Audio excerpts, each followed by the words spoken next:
ಚಳಿ ಚಳಿ ಫುಲ್ ಚಳಿ. ನಗರ ಮಾತ್ರ ಅಲ್ಲದೆ ಇಡೀ ಕರುನಾಡೆ ಥಂಡಿಯಿಂದ ತರಗುಟ್ಟಿ ಹೋಗಿದೆ. ಕಳೆದ 10 ವರ್ಷಗಳಲ್ಲೇ ದಾಖಲೆ ಪ್ರಮಾಣದಲ್ಲಿ ಉಷ್ಣಾಂಶ ಕುಸಿತವಾಗಿದ್ದು ಉತ್ತರ ಕರ್ನಾಟಕದ 9 ಜಿಲ್ಲೆಗಳಿಗೆ ಶೀತಗಾಳಿಯ ಅಲರ್ಟ್ ನೀಡಲಾಗಿದೆ.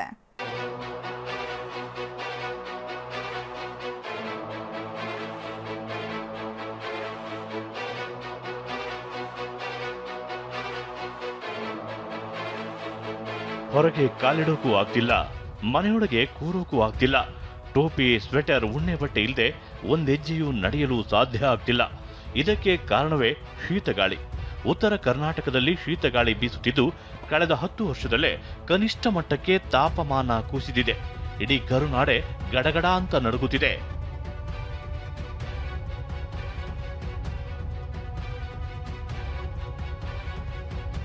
ಕಳೆದ 10 ವರ್ಷಗಳಲ್ಲೇ ದಾಖಲೆ ಪ್ರಮಾಣದಲ್ಲಿ ಉಷ್ಣಾಂಶ ಕುಸಿತ.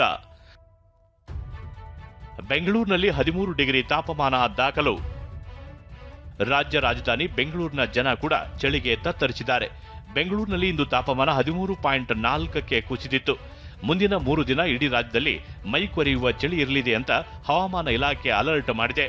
ಬೆಂಗಳೂರಿನಲ್ಲಿ ಕನಿಷ್ಠ ಉಷ್ಣಾಂಶ ಸುಮಾರು 13 ಡಿಗ್ರಿ ಸೆಂಟಿಗ್ರೇಡ್ HCL ಏರ್ಪೋರ್ಟ್ನಲ್ಲಿ ದಾಖಲಾಗಿದೆ ಮತ್ತು ಸಿಟಿ ಅಬ್ಸರ್ವೇಟರಿಯಲ್ಲಿ 14ರಿಂದ 15 ಡಿಗ್ರಿ ಸೆಂಟಿಗ್ರೇಡ್ ಕನಿಷ್ಠ ಉಷ್ಣಾಂಶ ಬೆಳಗಿನ ಜಾವದಲ್ಲಿ ದಾಖಲಾಗಿದೆ. ಮುಂದಿನ 3 ದಿನಗಳವರೆಗೆ ಡಿಸೆಂಬರ್ 14, 15 ಹಾಗೂ 16ರಂದು ಕರ್ನಾಟಕ ರಾಜ್ಯಾದ್ಯಂತ ಇದೇ ರೀತಿ ಚಳಿ ಮುಂದುವರಿಯುವ ಹೆಚ್ಚಿನ ಸಾಧ್ಯತೆ ಐತಿ. ಉತ್ತರ ಕರ್ನಾಟಕದ 9 ಜಿಲ್ಲೆಗಳಿಗೆ ಶೀತಗಾಳಿಯ ಅಲರ್ಟ್. ಅದರಲ್ಲೂ ಉತ್ತರ ಕರ್ನಾಟಕದ ಜಿಲ್ಲೆಗಳಲ್ಲಿ ಈ ಚಳಿ ಪ್ರಮಾಣ ಇನ್ನಷ್ಟು ಹೆಚ್ಚಾಗಿದೆ. 9 ಜಿಲ್ಲೆಗಳಲ್ಲಿ ಆರೆಂಜ್ ಅಲರ್ಟ್ ಘೋಷಣೆಯಾಗಿದೆ. ಹವಾಮಾನ ಇಲಾಖೆ ಜನರಿಗೆ ಎಚ್ಚರಿಕೆಯಿಂದ ಇರುವಂತೆ ಸೂಚನೆ ನೀಡಿದೆ. ಕಿತ್ತೂರು ಹಾಗೂ ಕಲ್ಯಾಣ ಕರ್ನಾಟಕದ ಕಲಬುರಗಿ, ಬೀದರ್, ವಿಜಯಪುರ, ಬೆಳಗಾವಿ, ಬಾಗಲಕೋಟೆ, ಹಾವೇರಿ, ಯಾದಗಿರಿ, ಧಾರವಾಡ, ಕೊಪ್ಪಳ ಜಿಲ್ಲೆಗಳಲ್ಲಿ ಮುಂದಿನ 2 ದಿನಗಳ ಕಾಲ ಶೀತಗಾಳಿ ಬೀಸಲಿದೆ. ಈ 9 ಜಿಲ್ಲೆಗಳಲ್ಲಿ ತಾಪಮಾನ ದಿಢೀರ್ ಕುಸಿತ ಕಂಡಿದ್ದು ಇನ್ನೂ ತಾಪಮಾನ ಕುಸಿಯುವ ಸಾಧ್ಯತೆ ಇದೆ ಎಂದು ಹವಾಮಾನ ಇಲಾಖೆ ಮಾಹಿತಿ ನೀಡಿದೆ. ಸಾಮಾನ್ಯವಾಗಿ ವಿಜಯಪುರದಲ್ಲಿ 10ರಿಂದ 12 ಡಿಗ್ರಿ ಸೆಲ್ಸಿಯಸ್ ಅಷ್ಟು ಕನಿಷ್ಠ ತಾಪಮಾನ ರೆಕಾರ್ಡ್ ಆಗೋದು ಸಾಮಾನ್ಯ. ಬೆಳೆಗಳಿಗೆ ಇದು ಅನುಕೂಲಕರ ಆಗಿದೆ. ಆದರೆ ಜನಸಾಮಾನ್ಯರು ಏನು ಕೆಲವೊಂದು ಪ್ರಿಕಾಷನ್ಸ್ ತಗೋಬೇಕು ಅಂತಂದೇಳಿ. ವಿಜಯಪುರದಲ್ಲಿ 7 ಡಿಗ್ರಿಗೆ ಕುಸಿದ ತಾಪಮಾನ. ರಾಜ್ಯದಲ್ಲಿಯೇ ವಿಜಯಪುರ ಹಾಗೂ ಯಾದಗಿರಿ ಜಿಲ್ಲೆಗಳಲ್ಲಿ ಅತಿ ಕಡಿಮೆ ತಾಪಮಾನ ದಾಖಲಾಗಿದೆ. ವಿಜಯಪುರ ಜಿಲ್ಲೆಯಲ್ಲಿ ಕೇವಲ 7 ಡಿಗ್ರಿ ತಾಪಮಾನ ದಾಖಲಾಗಿದ್ದು ಜನಜೀವನ ತತ್ತರಗೊಂಡಿದೆ. ಕಳೆದ 10 ವರ್ಷಗಳಲ್ಲಿ 2ನೇ ಬಾರಿಗೆ ತಾಪಮಾನ ಕನಿಷ್ಠ ಮಟ್ಟ ತಲುಪಿದೆ.